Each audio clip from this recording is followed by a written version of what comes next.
Okay.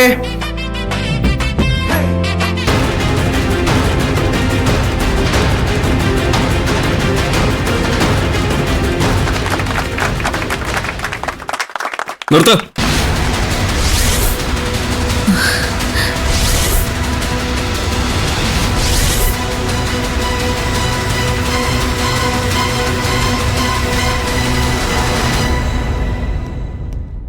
പോലീസുകാരെന്താ ഇവിടെ?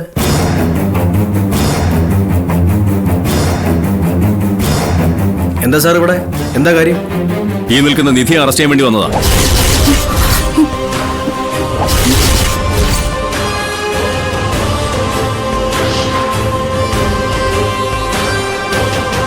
ഒന്നേ വണ്ടി കയറ. സർ എന്താ കാര്യം? ഞാൻ എന്ത് തെറ്റാ ചെയ്തത്? സാർ ഒരു കാര്യമില്ല, അതൊരു ഫംഗ്ഷനിലോട്ട് കയറി വന്നിട്ട് അതിൽ നിൽക്കുന്ന ഒരാളെ പെട്ടെന്ന് അറസ്റ്റ് ചെയ്യാന്നൊക്കെ പറഞ്ഞാൽ അതെങ്ങനെയാ സാർ? ഈ നിൽക്കുന്ന നിധി എൻ്റെ ഏട്ടൻ്റെ ഭാര്യയാണ്. കാര്യം എന്താണെന്ന് എനിക്കും അറിയണം. ഓ, ഏട്ടന്റെ ഭാര്യയാണല്ലേ? അപ്പൊ ഇയാളുടെ പേരാണോ പ്രണവ്? അതെ. അപ്പൊ പിന്നെ മാറ്റർ അങ്ങ് പറഞ്ഞേക്കാം. നിങ്ങളുടെ ഭാര്യ ശിവാനിയുടെ വയറ്റിൽ വളരുന്ന നിങ്ങളുടെ കുഞ്ഞുങ്ങളെ കൊന്ന് ഇല്ലാതാക്കാൻ നോക്കി എന്നതാണ് നിധിയുടെ പേരിലുള്ള കേസ്.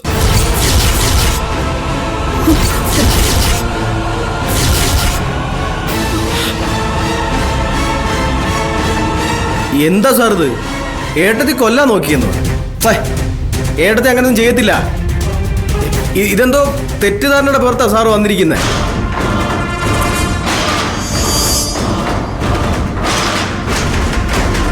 കൃത്യമായ തെളിവുകളുടെ അടിസ്ഥാനത്തിലാണ് ഞങ്ങൾ വന്നിരിക്കുന്നത്.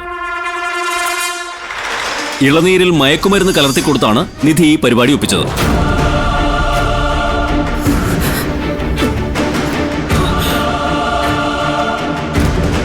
ഇല്ല സർ, ഞാൻ പ്രണവിന്റെ അമ്മയാ. ഇവൾ എന്റെ മരുമകളുവാ. ഇവൾ ഒരിക്കലും അങ്ങനെയൊന്നും ചെയ്യില്ല. സാറിനെ ആരോ തെറ്റിദ്ധരിപ്പിച്ചതാ. ഇതിൽ തെറ്റിദ്ധാരണയൊന്നുമില്ല. കൃത്യമായി പരാതി കിട്ടിയിട്ടുണ്ട്, തെളിവും ശേഖരിച്ചിട്ടുണ്ട്. പരാതിയോ? ആരാ പരാതി എന്ന്? പരാതി കൊടുത്ത ഞാനാ.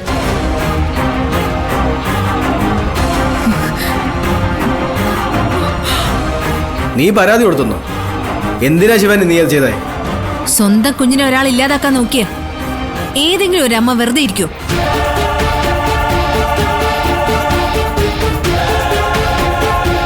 ശിവാനിയും അതേ ചെയ്തുള്ളൂ. ഗതി കെട്ടപ്പോ കേസ് കൊടുക്കേണ്ടി വന്നു. എന്തോ ശിവാൻ ഇത്? എന്ത് ബേസിലാ നീ കൊണ്ട് പരാതി കൊടുത്തത്? പറഞ്ഞില്ലേ, ഞാൻ വെറുതെ ഒരു പരാതി എഴുതി കൊടുത്തതല്ല പ്രണവേ. സംഭവം പ്രണവിനെ അറിയാവുന്നതല്ലേ. അന്ന് ഞാനും പ്രണവും ആന്റിയും കൂടി അമ്പലത്തിൽ പോയത് ഓർമ്മയുണ്ടോ? അന്ന് നടന്ന സംഭവങ്ങള് പ്രണവെന്ന് ആലോചിച്ച് നോക്കി.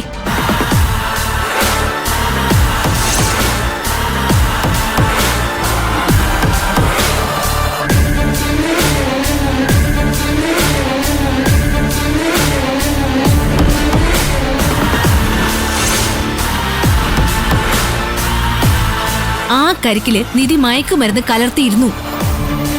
അല്പം മാത്രമേ ഞാനത് കഴിച്ചിരുന്നുള്ളൂ. അതുകൊണ്ടാ പാതി വഴിയിൽ വെച്ച് എനിക്ക് ബോധം വന്നത്. എനിക്കൊന്നും മനസ്സിലാവുന്നില്ല. അങ്ങനെയൊക്കെ സംഭവിച്ചെന്ന് കരുതി ഏട്ടത്തിയാണത് ചെയ്തതെന്ന് എന്തോ ഉറപ്പ്? ഉറപ്പുണ്ട് പ്രണവേ. തെളിവുകൾ പോലീസിന് കിട്ടിയിട്ടുമുണ്ട്.